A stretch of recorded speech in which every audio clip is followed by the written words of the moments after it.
Bueno, listo. Ahora sí, ¿cómo han estado? ¿Qué hay de ustedes? ¿Cómo les ha ido estos días? ¿Cómo se han Bien, profe, sentido? bien. Haciendo mucho oficio. Sí. Sí, profe, ya uno no sabe ni qué hacer.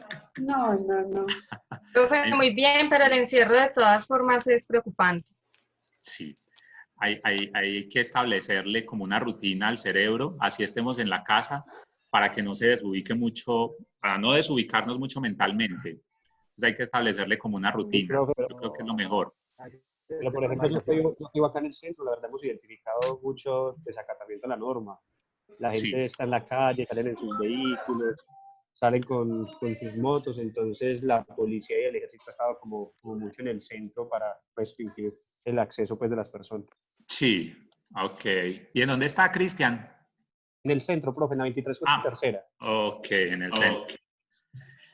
Bueno, pues varias cosas que les voy a pedir como para la dinámica de nuestra clase. Lo primero es que en caso de que se nos llegue a caer la llamada, bueno, por alguna razón se nos corte la comunicación, les agradezco que no se me vayan a ir, sino que me dan unos 5 minuticos una vez se caiga la llamada y entran nuevamente a la plataforma y en el mismo sitio donde les dejé el enlace para esta, les dejaré el enlace para que se vuelvan a conectar por si nos cambia de alguna forma la identificación para iniciar la conversación nuevamente, ¿vale? Sí, Entonces, por señor. favor, si se nos cae la llamada, le damos una esperita que a veces se reconecta inmediatamente y si ven que pasan 5 minutos y no nos hemos reconectado, yo les dejo en la plataforma Moodle, en el mismo espacio donde encontramos esta, les dejo el siguiente enlace para que nos podamos volver a conectar, ¿vale? Sí, señor. Lo segundo que les solicito es que mientras no estemos hablando, mantengamos los micrófonos en silencio porque escuchamos normalmente todo el eco de lo que estamos haciendo en nuestras casas, el televisor, si alguien está viendo televisión, el perrito, el ruido de la casa, el carro, todo. Entonces se nos vuelve complejo para escucharnos, ¿vale? Por lo demás, normal, la clase es común y corriente, como si estuviéramos en el salón de clase. Yo les agradezco muchísimo y en nombre obviamente de la universidad también muchísimo por aceptar el proceso de virtualización.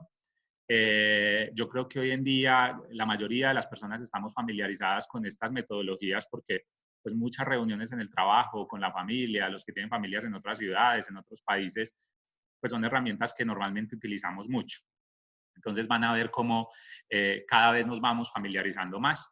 De todas maneras, hoy pues es nuestra última clase de sistemas de control gerencial, pero ustedes siguen el proceso de formación con la universidad porque el semestre continúa normal.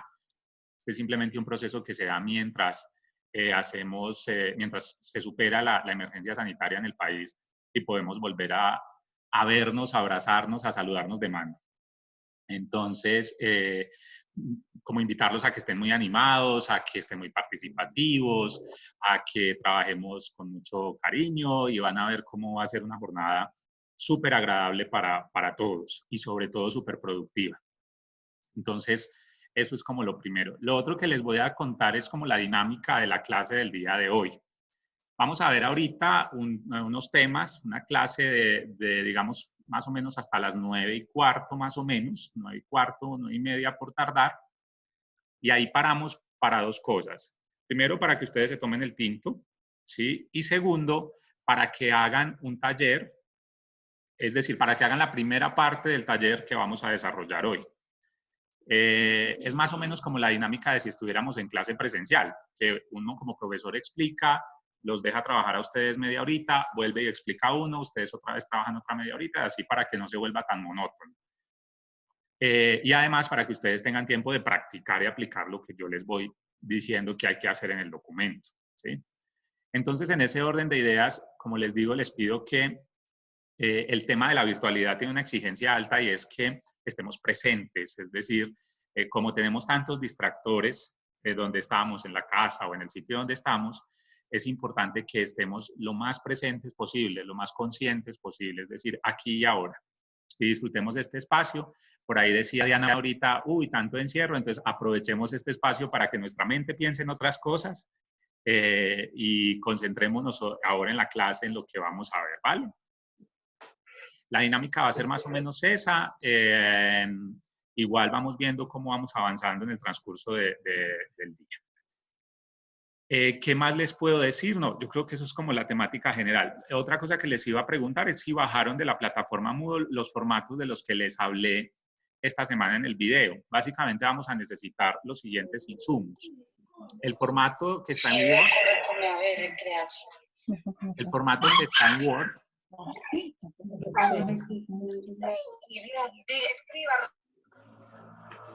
Profe, ya apagué el micrófono, qué pena. Deme un segundo, es Rosa. Espérenme un segundo.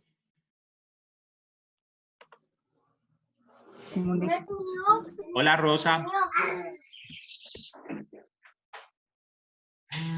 Ok. Entonces, básicamente, ¿qué vamos a necesitar? Vamos a necesitar el formato de Word del modelo prospectivo. Vamos a necesitar el archivo de Excel de la matriz cuantitativa de la planeación estratégica, la MCPE. Y vamos a necesitar el archivo del cuadro de mando integral. ¿Sí? Esos son los documentos que vamos a necesitar y eso es lo que deberá quedar, si no terminado hoy, ya ustedes por lo menos con toda la información para poderlo terminar. ¿Sí?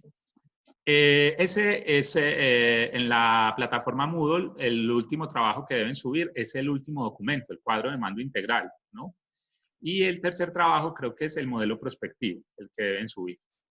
Entonces, hoy deberían quedar listos para que ustedes puedan quedar tranquilos, pero si no, créanme que elaborarlo es muy fácil con todas las recomendaciones y toda la información que les voy a entregar hoy, ¿vale? ¿Alguna duda hasta ahí? ¿Alguna pregunta? ¿Todo bien? Okay. Entendido. Profe, sí, no, bien, muy bien todo hasta ahora. Ok, perfecto. Entonces, entonces estaba Jorge Humberto, voy a terminar como de mirar la asistencia, Diana María está, Mónica Yasmín está por allí. Mónica, sí, ¿cierto? Sí, señor. Ah, hola, no te veía. Richard también. Norbey también está por ahí. Ronald. Ah, Ronald, ya lo vi. Norma Janet también está por ahí. Iván Alfonso. Ah, no está Iván. Ah, creo que ahí entró. Vamos a ver si está Iván. Rosa sí está. Luz Estela. Por aquí estoy, profe. La Luz Estela. Hola. Jason Andrés también está por ahí. Jensi Paola.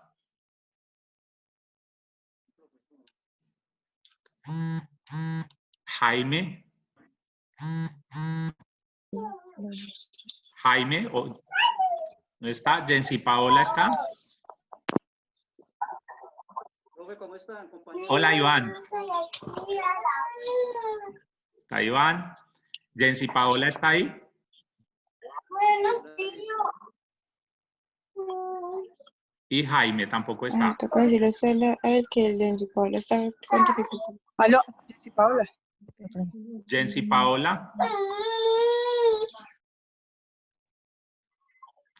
Profe, buenos días. Hola, Jensi, ¿cómo está? ¿Y Jaime está? No, Jaime no está. Listo. Solo nos falta Jaime. Entonces, No, habla con Rosa María, profe. Ah, ok, Rosa. ¿Cómo está? Profe, Hola, Rosa, ¿cómo está? profe. Muy bien, ¿y usted? Profe, resulta que es que Jensi no se ha podido comunicar. Está bien, ¿y usted, profe? Bien, gracias a Dios.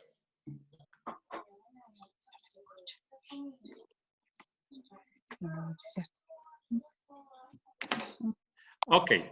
Vamos entonces a ir arrancando mientras se conectan. Profe, Jensi Paola tiene problemas con el internet. Ok. Hay que decirle a Jensi Paola que esta clase es grabada y que la puede ver a través de la plataforma Moodle en caso de que no alcance a entrar ahorita. De todas maneras, ojalá haga lo posible por entrar, pero por favor, si tienen comunicación con ella, le hacen saber que esta clase queda ubicada en la plataforma en la noche de hoy, estará ubicada en la plataforma Moodle. Y también para ustedes, si quieren volver a verla por si les queda alguna duda, ¿vale?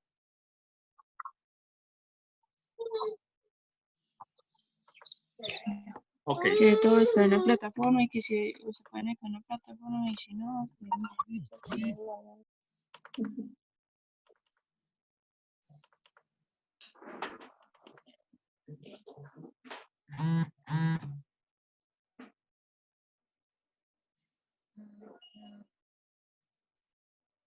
ok, vamos a iniciar entonces. Nuestras clases, en nuestras anteriores clases, les voy a compartir la pantalla de la presentación. En nuestras anteriores clases, nosotros estuvimos hablando de todo el tema del sistema de control gerencial de la compañía y revisábamos, digamos, en esos encuentros, como cuáles eran esos puntos clave que había que tener en cuenta para usted como gerente poder estar como con el control, por así decirlo, de la compañía. Pero que obviamente, pues como ustedes como gerentes pertenecen a un área que es estratégica, más operacional, más estratégica que operacional, pues evidentemente ustedes no pueden estar todo el tiempo en el detalle de la compañía. Es decir, uno tiene que conocer la compañía al derecho y al revés, pero una vez la conoce, tiene que saltarse al área estratégica para poder hacer lo que le corresponde. Y entonces hablábamos que dentro de ese sistema de control gerencial, pues evidentemente había unos puntos fundamentales que son los que usted debe revisar para garantizar esa continuidad de la compañía. Entonces estuvimos hablando de esas generalidades de ese sistema, estuvimos hablando de ese hacer suyo como gerente y estuvimos hablando también del tema del control financiero. Recuerdo que estuvimos haciendo incluso un ejercicio, explicamos cuáles eran esos puntos esenciales del control financiero, comprendimos un poco la dinámica de los estados financieros y el manejo de esos indicadores clave que básicamente hacen parte de la desigualdad financiera, que son el ROI, el ROE, la tasa de retorno que piden los socios y el costo del pasivo. Y entonces entendimos un poco esa dinámica y dijimos, bueno, si usted por lo menos observa esto en su compañía, con toda seguridad va a garantizar la permanencia de ella en el largo plazo.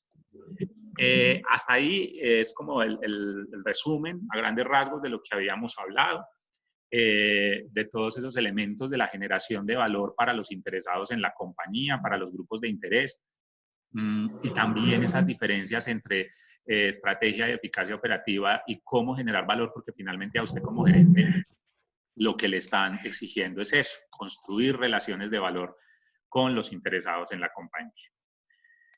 Ahora, tenemos pendiente el tema del control estratégico, ¿sí? Cómo usted, como gerente de la compañía, como miembro del área de la compañía, ejerce control para la ejecución de la estrategia. Y aquí es importante entender una cosa. La gerencia del valor tiene que generar un valor agregado para la compañía. Digamos que esa es como la esencia de la gerencia del valor. Hemos dicho muchas veces, una compañía puede generar muchísimo dinero y eso está perfecto. De hecho, tiene que ser rentable. Es más, es la combinación de varias cosas. Por eso hablábamos del control financiero en la clase pasada. Pero digamos que el tema financiero me garantiza me garantiza la supervivencia en el corto y mediano plazo. Pero la estrategia es la que me garantiza la supervivencia en el largo plazo. Y esa es una de nuestras falencias más grandes, sobre todo en nuestra cultura latinoamericana, a excepción de algunos países como México, como Brasil. En general, somos muy cortoplacistas. Está demostrado, según estudios económicos, que, por ejemplo, en Colombia, el 90% de las estrategias, el 90% de las estrategias que se trazan no se cumplen. Es decir, de cada 10 estrategias que usted traza, solo cumple una, solo ejecuta una. Somos mucho de planear y poco de ejecutar. Y eso es por falta de control estratégico. Incluso es por falta de trazar realmente la estrategia, porque no comprendemos muy bien la diferencia entre la estrategia y la eficacia operativa, o no lo comprendíamos, porque ya ustedes lo deben comprender, las clases pasadas hablábamos de eso. La estrategia es el cómo lo hago, el qué hago distinto, cuáles son esos elementos diferenciadores, ¿sí? Porque pensamos que, por ejemplo, una estrategia es tener un buen servicio al cliente. Eso no es estrategia, eso es una eficacia operativa. O le preguntamos a, qué sé yo, al contador, bueno, ¿y usted cómo está colaborando con la estrategia de la compañía? Y dice, pues, no, que nunca lo vayan a sancionar. Eso no es una estrategia, eso es una eficacia operativa, es decir, es lo que hay que hacer. La estrategia me conduce al largo plazo. Entonces, cuando pensamos en esas estrategias, pues primero para poder tener control estratégico, hay que crear la estrategia, ¿sí? Hay que tener claro hacia dónde queremos ir. Y en eso hay que ser muy juiciosos, porque cuando construimos una estrategia sombrilla, la idea es construirla para ejecutarla, no construirla para dejarla ahí, como les decía ahorita, que de cada 10 estrategias solo una se ejecuta, ¿sí? Y está bien que no hay que empezar a disparar como un loco para un lado y para el otro, eso está perfecto, pero hay que tener claro el camino, que como dicen por ahí, cuando uno no sabe para dónde va, cualquier camino le sirve, ¿sí? Otra condición de la estrategia es que implica la renuncia. Michael Porter dice que la estrategia implica renunciar a algo. Es decir, también somos muy amigos de estar, como planeamos tanto, de estar, y entonces vamos a hacer esto, y entonces vamos a hacer aquello, y entonces vamos a hacer aquello, y perdemos el enfoque totalmente. En nuestra clase de dirección y gestión organizacional hablábamos de eso, del enfoque, o sea, cómo usted como compañía o como consultor tiene que mantener claro hacia dónde va, ¿cierto?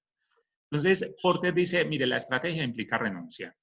Si usted eligió un camino, pues tiene que renunciar al otro, ¿sí? Entonces, también hay que tener claro eso en la construcción de estrategia.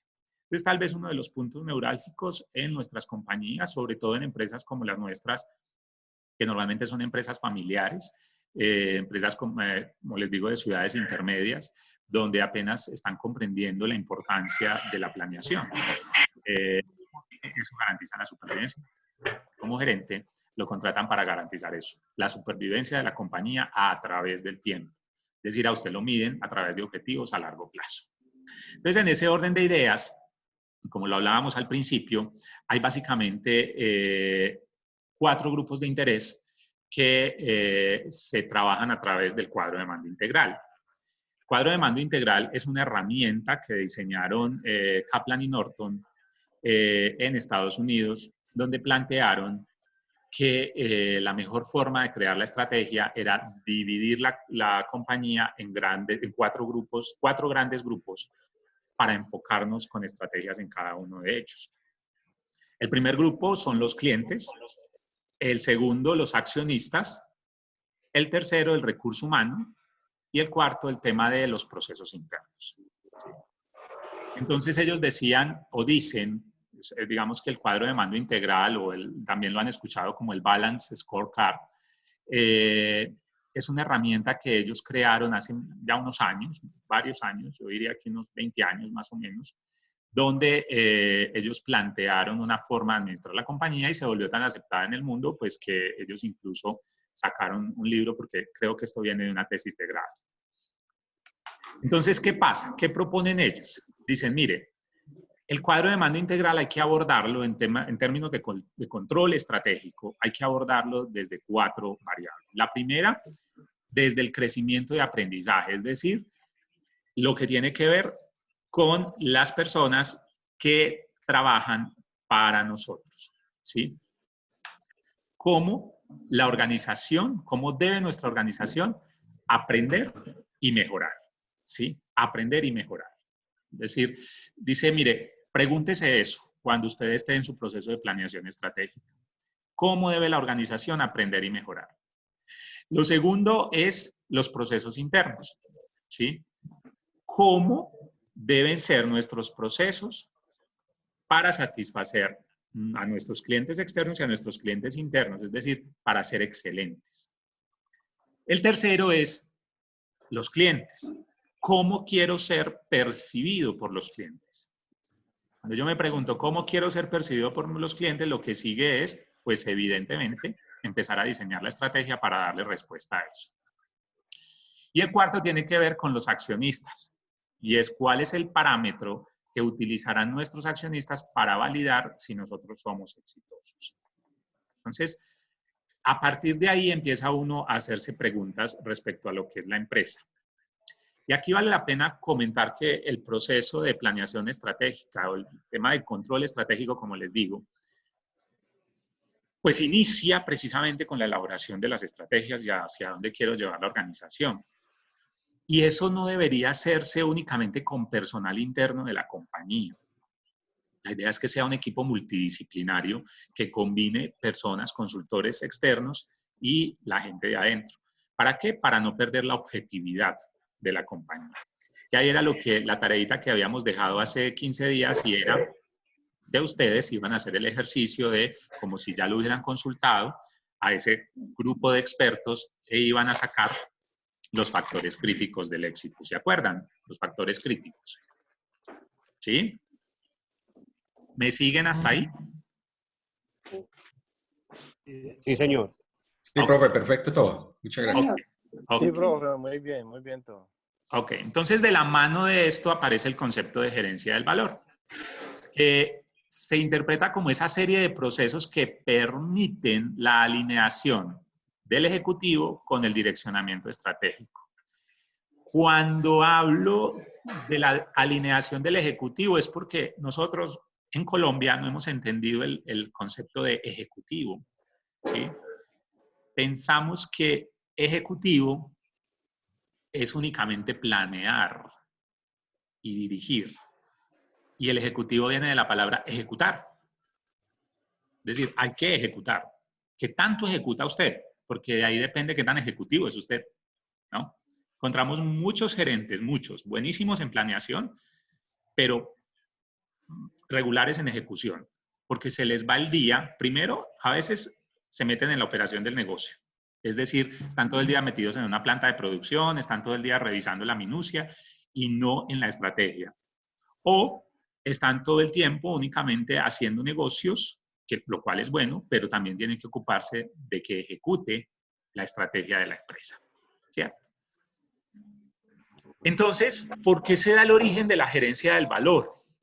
Hay unas razones fundamentales. En nuestro país, el concepto empezó a tomar mucha más fuerza por allá en los años 90, cuando se dio el proceso de la apertura económica. Hasta ese momento nosotros estábamos mucho más protegidos aquí en Colombia, pero no éramos competitivos en el mundo. Entonces se dio el proceso de la apertura económica donde se dijo, oiga, no, hay que salir al mundo, no nos podemos aislar, ¿cierto? Y eso hizo que nuestras empresas tuvieran que ser más competitivas. ¿Por qué? Pues porque implicaba proveedores globales, competencia global, mercados globales. Eso implicaba que otras empresas del exterior pudieran venir a competir en Colombia. Y entonces ahí fue donde nos dijeron a los empresarios, les dijeron, oiga, hay que empezar a moverse porque si no, va a desaparecer. Entonces, ahora no es suficiente cuando eso pues hemos hablado varias veces, cuando eso el mini mercado de la esquina del barrio era el rey, ¿cierto? Y de pronto vinieron y montaron todas estas grandes superficies cerquita en todas partes. Eso obligó a todo el mundo a ser mucho más competitivo, ¿sí? Y sin entrar ahí en un tema ya pues como de discusiones acerca de si fue bueno o malo, lo cierto es que eso ayuda a dinamizar la economía y era necesario hacerlo, porque si no nos íbamos a quedar atrás, ¿cierto? Entonces, con esa apertura económica vino el flujo mundial de capitales y se empezó a dar el concepto de globalización económica. Entonces, aparece el flujo mundial de capitales donde un inversionista acá en Colombia podría irse a invertir en otra parte del mundo. Los avances tecnológicos, la aparición de Internet, de todas estas herramientas tecnológicas, el hecho de que esto que estamos haciendo en este momento, usted lo puede hacer con un cliente en China, en Japón, en Europa, es decir, eso hizo que tuviéramos que gerenciar más pensando en generar valor. Lo que les decía, los retos que plantean la apertura económica, las privatizaciones también. Cuando hay un doliente directo, que es el dueño de la compañía, pues exige que se vuelva mucho más competitiva la empresa. La necesidad de tomar pues mejores medidas de evaluación de desempeño, es decir, cuando empezamos a maximizar el beneficio de la empresa, a garantizar que puedo hacer mucho más con menos recursos. Entonces, eso hizo también que se diera ese concepto de gerencia del valor. Entonces, esa libertad en la circulación de capitales obviamente ha fomentado el crecimiento de los mercados, ¿sí? Y la inversión por parte de grandes empresas multinacionales. Lo hemos hablado también en otras ocasiones. Hace 20 años, 25, 30 años, no era tan común ver productos del extranjero aquí. Es decir, la familia que vivía en el exterior le traía a uno algo de allá y uno pensaba que pues, para uno era, digamos, novedoso. Hoy en día usted en cualquier supermercado en Colombia encuentra eso. Pereira, por favor, la diapositiva anterior. Claro que sí. Pereira, por ejemplo, es una muestra del tema. Yo me acuerdo que hace tal vez unos 20, 25 años, en Pereira, ¿qué centros comerciales estaban? Pereira Plaza, creo, y tal vez el centro comercial Alcides Arévalo, ¿sí? Y de pronto tuvo un boom en unos 10 años de todas estas llegadas de estas grandes superficies, de la construcción de nuevos centros comerciales, y eso se dio por ese flujo de capitales y esa oportunidad de que llegaran marcas extranjeras a Colombia y en general a Latinoamérica, ¿sí? Entonces, la gerencia del valor es fundamental cuando hablamos de control estratégico. Entonces, para irnos poniendo en contexto, lo primero, aprender a gerenciar desde una concepción de que hay que generar valor.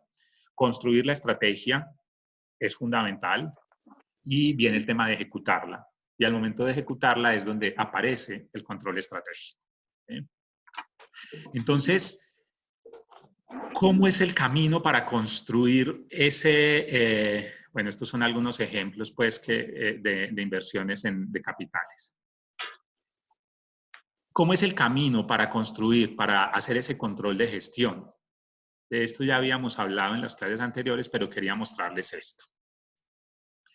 Usted tiene que entender primero, lo primero que hay que entender es cuál es su valor de mercado, es decir, cómo construir valor de mercado, ¿sí? Porque a eso es a lo que hay que llegar. ¿Cómo construyo valor cómo le construyo valor a mi empresa en el mercado? ¿Cierto? Entonces, hay que entender algo. Usted tiene dos tipos de capital, ¿sí? Aquí los ven. Capital de los accionistas, que es el capital financiero, ¿cierto? Es el dinero que invierte la empresa, que invierten los accionistas en su empresa para que usted pueda empezar a trabajar, capital de los accionistas. Y que evidentemente, como lo hablábamos en la clase pasada, ellos están esperando una tasa de retorno, que acuérdense que se llama tasa mínima de retorno requerida, ¿sí? Es lo que ellos esperan por la inversión, por el dinero que tienen invertido en la empresa. Y por otro lado, y no menos importante, ¿sí? Es el capital intelectual, ¿cierto? Es decir, el capital intelectual es ese conocimiento que le da valor a lo que yo tengo. De nada me sirve tener la tecnología de punta, la mejor maquinaria, si yo no soy capaz de hacer que esos activos generen valor. De nada me sirven. Por eso, antes los teóricos de la economía de antes decían que las fuentes de la riqueza eran tres: tierra, capital y trabajo. Ahora no. Ahora la principal fuente de la riqueza es el conocimiento, ¿sí? El conocimiento. ¿Qué tanto soy capaz yo de recrear lo que tengo? ¿Qué tanto soy capaz de materializar lo que tengo a través del conocimiento? Entonces, ese es el capital intelectual. Ahora, ese capital intelectual tiene también dos divisiones. Capital humano, ¿sí? Y ese capital humano tiene que ir de la mano de una selección y desarrollo del personal adecuado. Ya vemos lo que hemos hablado, obviamente eso no es mucho de este módulo, pero vale la pena tenerlo presente. Todo parte de una buena selección de personal. No podemos estar contratando personas que no cumplen el perfil para la compañía en el afán de cubrir un puesto, ¿sí? Porque lo que le podemos es estar haciendo daño a la compañía. Entonces, todo tiene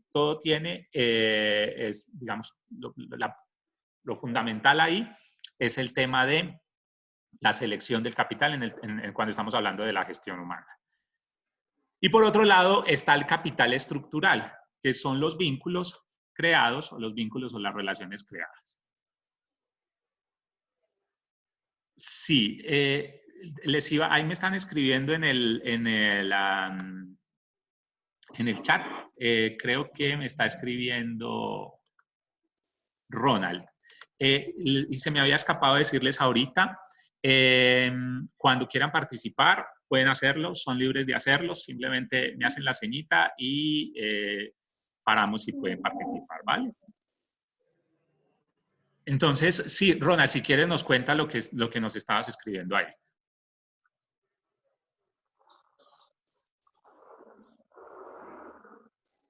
Ese tema de, buenos días para todos. Hola. Bueno, ese tema de generar valor se está viendo mucho en este momento de la coyuntura actual del país. Muchas empresas aprovechan, digamos que la circunstancia y lo que usted estaba diciendo, el capital intelectual de cada gerente. En ese momento, para muchas empresas, la venta se complica, pero generar valor para la marca en la recordación de sus clientes para después de que pase la coyuntura o después de que pase la cuarentena es fundamental, porque están creando de una vez ya el cliente se identifique con esa marca y no se vaya a ir para la competencia. Caso muy puntual, Frisbee, digamos acá en el entorno regional. Que la gente dice, no, yo prefiero Frisbee porque sé que Frisbee está colaborando, digamos, con la causa, sin irnos al ámbito nacional. Es cierto, Ronald, y mire que de hecho se ha observado un fenómeno en las redes sociales, bueno, que ya no es tan fenómeno, y es que la gente está publicando las empresas que de alguna manera se han solidarizado con la situación. Y quiera que no, eso va a afectar la imagen de las compañías de las que no se solidarizaron con la situación cuando todo esto pase. Muchas empresas, por ejemplo, el sistema financiero se vio muy afectado por no reaccionar tan rápido como reaccionaron los otros, ¿cierto? Que todo el mundo decía, bueno, ¿y qué va a pasar con el sistema financiero hasta que aparecieron? No estoy generalizando, algunos bancos reaccionaron muy rápido, algunos bancos a la primera semana ya estaban diciendo, bueno, vamos a hacer esto, vamos a hacer aquello. A mí por lo menos me llegaron varios correos de mi banco diciéndome, si necesita algo, llámenos, si necesita congelar la deuda, llámenos, ¿cierto? Pero algunos se demoraron un poco más. Y lo mismo pasó con otras compañías. Mientras que mire cómo se volvió viral la noticia, por ejemplo, de Arturo Calle, ¿sí? Que le va a pagar a todos sus empleados y que no importa lo que pase. Incluso en una entrevista decía él esta semana, no me importa si tengo que sacrificar todas las utilidades del año pasado pagándole a mis empleados, pero yo no los voy a dejar sin salario, ¿cierto? O el tema, lo que hizo Crepes & Waffles, también, también les está pagando todo el salario a sus empleadas y creo que leía yo por ahí una noticia, no sé si será cierto, pero les había entregado también como toda la reserva, pues todo el inventario que tenían en alimentos, porque pues finalmente son perecederos y los restaurantes iban a estar cerrados, se los había dado también a sus empleados. Entonces, cuando todas estas noticias, en estas nuevas líneas de comunicación en los que nos enteramos inmediatamente de todo, ese también es un mecanismo para generar valor grandísimo en la compañía, ¿cierto? Y seguramente se va a notar una vez pase todo esto, se va a notar como en la fidelización que generaron con los clientes. Y no solamente con los clientes, sino también con sus empleados, porque al ver los empleados, esto está creando valor en dos canales, en los clientes y en sus empleados, porque los empleados van a decir, venga, esta empresa no me desamparó a pesar de la crisis, me puso por encima de lo que sea, me siguió pagando. Es cierto. Tecnoglass, por ejemplo, una empresa tan grande, y lo que hizo fue, todos van en vacaciones, no hay ningún problema, todos siguen ganando lo mismo, no se preocupen. Adicional a eso, venga, que necesito es donar más cosas.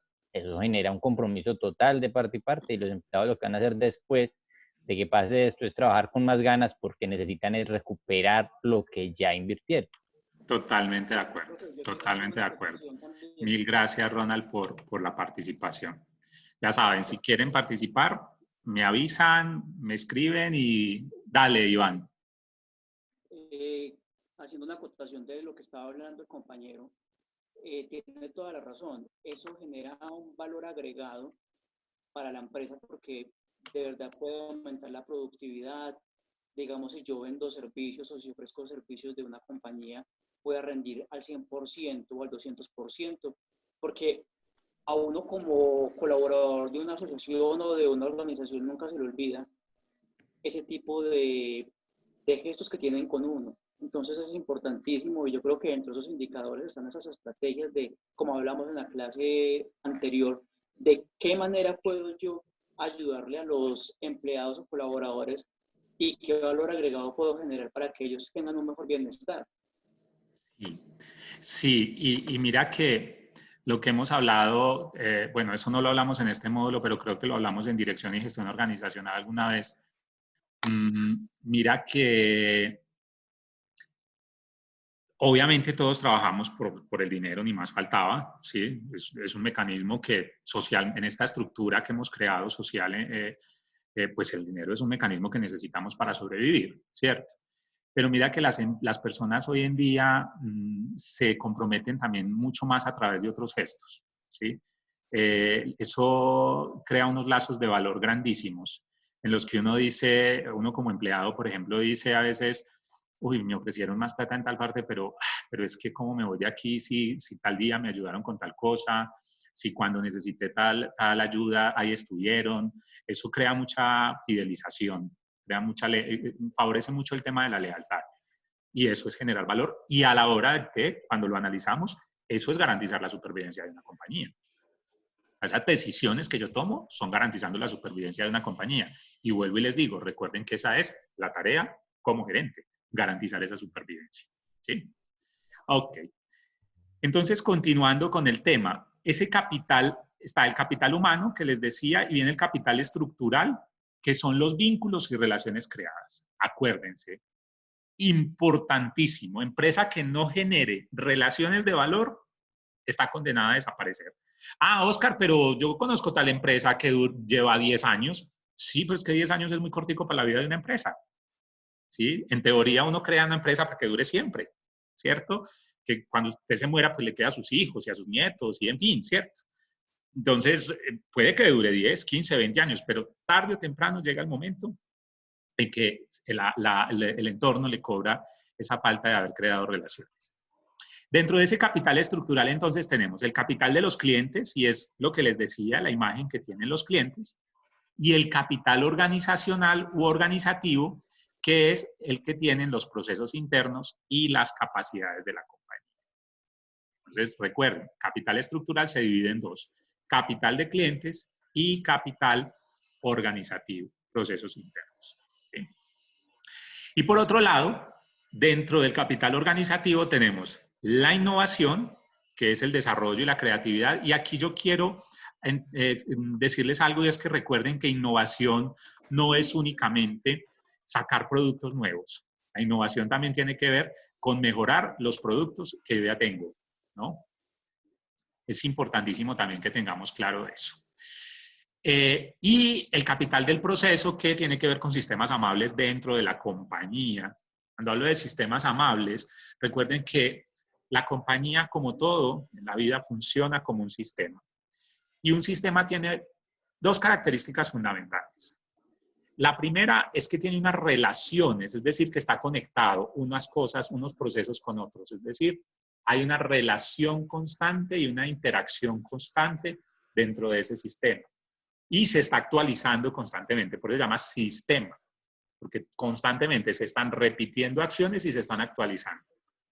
Y lo segundo es que cuando falla un elemento del sistema, normalmente descompone el resto del sistema. Entonces, cuando hablamos de sistemas amables, es entender que la compañía es un todo. Y ahí aparece el concepto que se llama solidaridad corporativa, ¿sí? La solidaridad corporativa lo que me dice es, yo soy mi empresa. No importa dónde yo esté, en qué área de la compañía, yo soy mi empresa.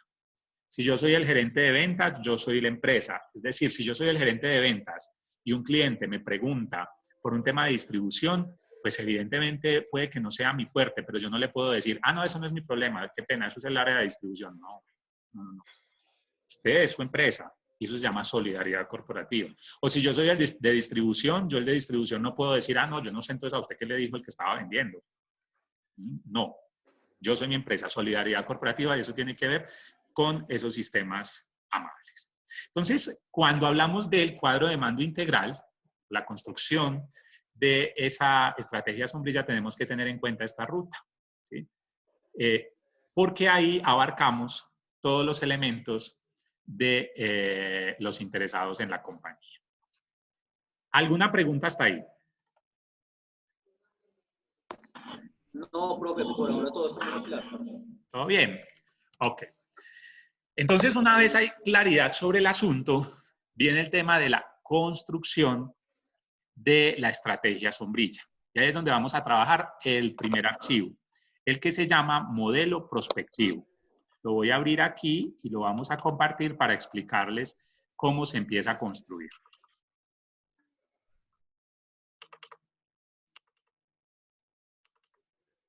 El análisis prospectivo.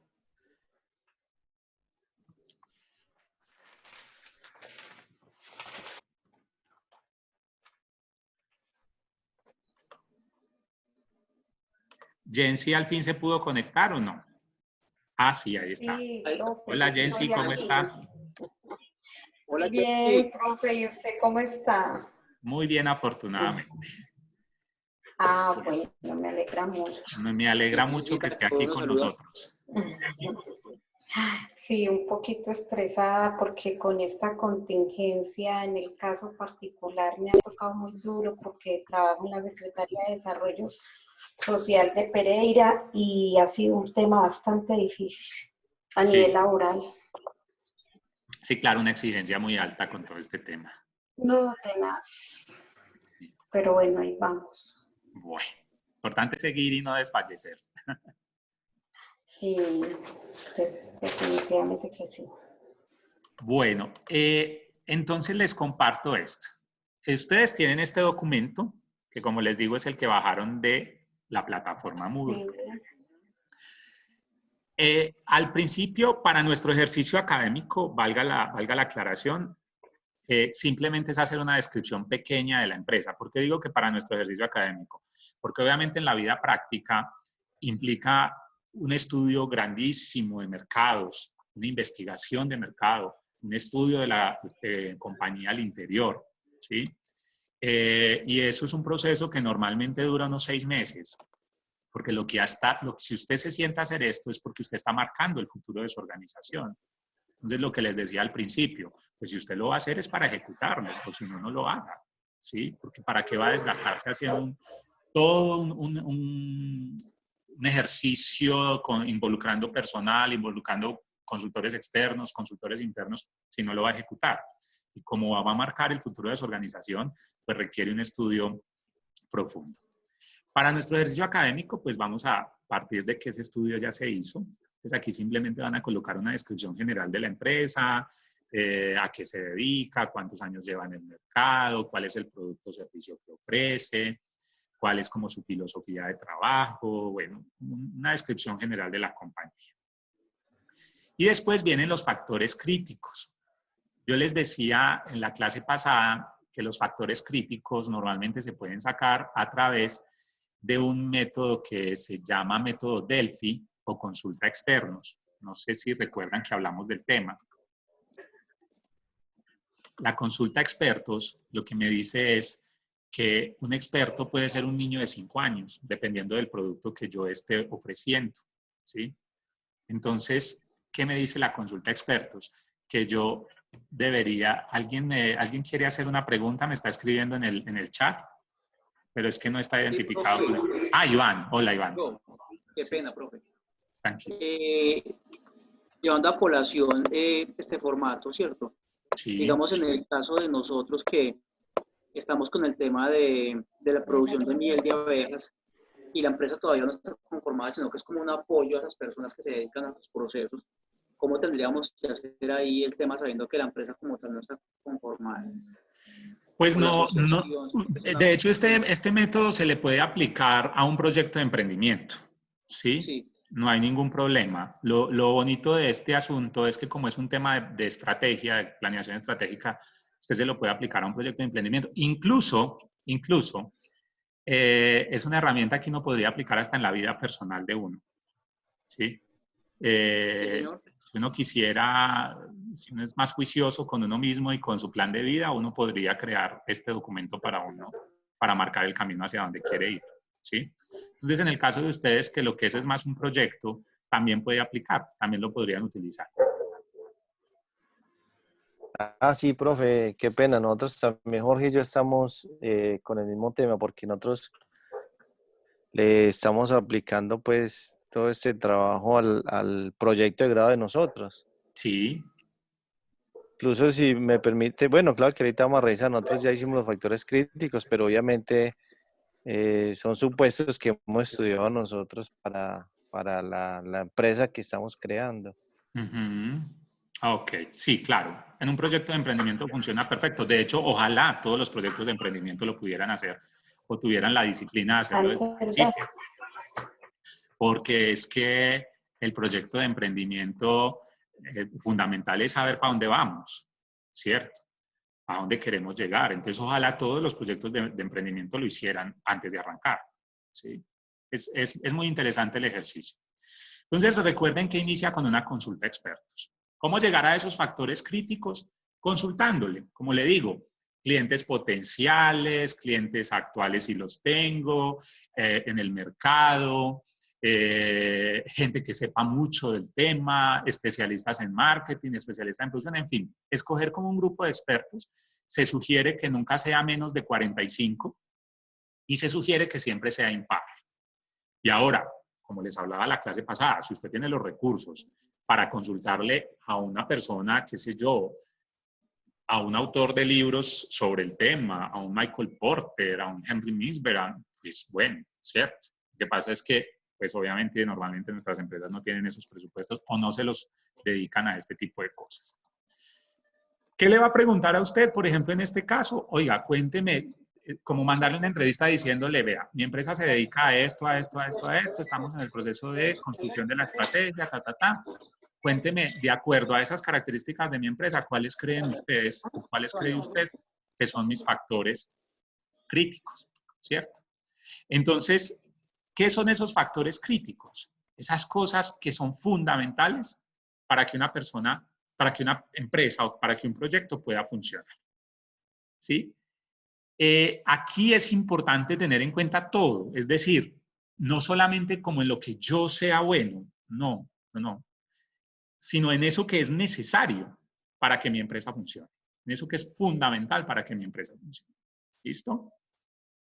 Entonces, la idea era que ustedes ya hoy trajeran esos factores críticos, ¿cierto? Para su empresa. Por ejemplo, que es que mi empresa es una entidad financiera. Ah, bueno, entonces factores críticos de un banco: solidez, seguridad, credibilidad, el servicio, la tecnología, por ejemplo, es fundamental, ¿cierto? O factores críticos para una empresa de alimentos: la fecha de vencimiento del producto, si es productos congelados, la cadena de frío es un factor crítico, qué tan rápido se daña el producto, la distribución del producto, en fin. Entonces, una vez ya tenemos esos factores críticos, lo que procedemos es a construir unas hipótesis, ¿sí? Entonces, ¿qué hay que hacer con esos 10 que ustedes tienen? Analizando lo que es su empresa, deben pensar en cuáles de esos 10 podrían conducir a su empresa al éxito y cuáles al fracaso, de acuerdo a las debilidades y fortalezas que pueda tener la empresa o el proyecto. Por ejemplo, es que yo soy una compañía de productos alimenticios y coloqué que un factor crítico para mí es la fecha de vencimiento. Factor crítico, fecha de vencimiento, punto. Pero cuando voy a construir la hipótesis me doy cuenta de que la fecha de vencimiento de mi producto es muy corta. Es decir, que normalmente mis clientes se quejan porque mi producto se vence muy rápido. Entonces ahí se configura una hipótesis posible para el fracaso. ¿sí? No estoy diciendo que sí vaya a suceder, pero que podría conducirme al fracaso. Entonces, una hipótesis sería rápido, pérdida de clientes por fecha corta de vencimiento en el producto. Esa sería la hipótesis. O no, por el contrario, yo digo, no, yo estoy bien, mis productos tienen una buena durabilidad, el cliente no tiene problema con eso. Entonces, ahí sería una hipótesis para el éxito, ¿sí? Entonces, por ejemplo, posicionamiento del producto gracias a su fecha de vencimiento. Sí, esa sería una hipótesis para el éxito. Les pongo otro ejemplo. Vamos a suponer que yo soy una aerolínea y entonces puse factor crítico del éxito, la seguridad. Entonces ya me vengo a construir la hipótesis y digo, bueno, a ver cómo la seguridad, cómo está en mi aerolínea. Y yo digo, ok, mis aviones son más bien viejitos, ¿sí? Da susto. La gente, yo reconozco que a la gente no se siente confiada en eso. Se configura ahí una hipótesis del fracaso, ¿sí? Posibilidad de presentar inconvenientes dados la antigüedad en la flota de aviones, por ejemplo. O no, o yo digo, no, mis aviones todos son modernos, son súper seguros, en fin, entonces se configura una hipótesis del éxito. Entonces, ¿qué hay que hacer? Hay que coger esos 10 factores críticos y hay que escoger siquiera 5 donde yo pueda configurar hipótesis del éxito y 5 que podrían configurarme hipótesis del fracaso. ¿Sí? ¿Hasta ahí soy claro? Sí, señor. Okay. Sí, profe, muy bien, todo muy bien. Ok. Entonces, una vez usted configura las 5, cuando coloco aquí FCE son factores críticos ya para el éxito, es decir, hipótesis del éxito, ¿sí? Y cuando coloco aquí FCF son factores críticos para el fracaso, es decir, hipótesis del fracaso. Entonces, cuando usted ya tiene las 5 del éxito, las 5 hipótesis, las hipótesis son una frasecita de algo que podría suceder con eso, ¿sí? Usted va a escoger 3, únicamente 3, las 3 que usted siente que más se acomodan a su empresa, las que tienen mayor prioridad, la mayor probabilidad de ocurrencia en su empresa. Es decir, de estas 5 del éxito, va a escoger 3. ¿Sí? Y lo mismo, de las 5 que escogió del fracaso, va a escoger 3 para el fracaso. ¿Sí? Es decir, que usted tenía inicialmente 10 factores. Configuró 5 hipótesis para el éxito y 5 hipótesis para el fracaso. Y después va a escoger 3 de esas 5 del éxito y 3 de esas 5 del fracaso. Es decir, va a quedar con 6. Y con eso lo que va a construir es un escenario probable. ¿Sí? Entonces, todavía no vamos a hacer el escenario probable. Vamos a llegar hasta aquí para que vamos por partes. ¿Sí? Entonces, ¿qué les propongo? Faltan 3 minutos para las 9 de la mañana. Les propongo que nos encontremos. ¿Ustedes ya desayunaron? Sí, profe, hace rato. Uno no puede bueno. entrar a estudiar sin desayunar. La toma de tinto, profe. Perfecto, porque nos va a rendir mucho. Entonces, yo también a las 7 de la mañana estaba ya listo. Ese fondo de pantalla de Richard. Sí le gusta el fondo de pantalla, profe. Muy bueno para el inconsciente. Entonces, lo que vamos a hacer son las 9. A las 9:30 nos volvemos a conectar ya con sus hipótesis configuradas hasta tener las 6. Las 3 del éxito y las 3 del fracaso. ¿Listo? Para decirles, profe, perfecto. Para decirles cómo construimos el escenario probable. ¿Vale? Listo, profe. Listo. Bueno, nos desconectamos, nos metemos a esta reunión o a otra. Sí. Bueno, sí, desconectémonos para que no nos quede tan larga las sesiones para subirlas a la plataforma Moodle, no nos quede muy pesada la sesión, el archivo. ¿Listo? Ok. Entonces, nos desconectamos y en la plataforma ya les dejo el enlace para la reunión de las 9:30. ¿Listo? Ok. Listo, profe, gracias. Entonces ya nos vemos. Ok, gracias. Chao. Bueno, chao. Por favor, no falten, ¿no? No se me vayan a ir.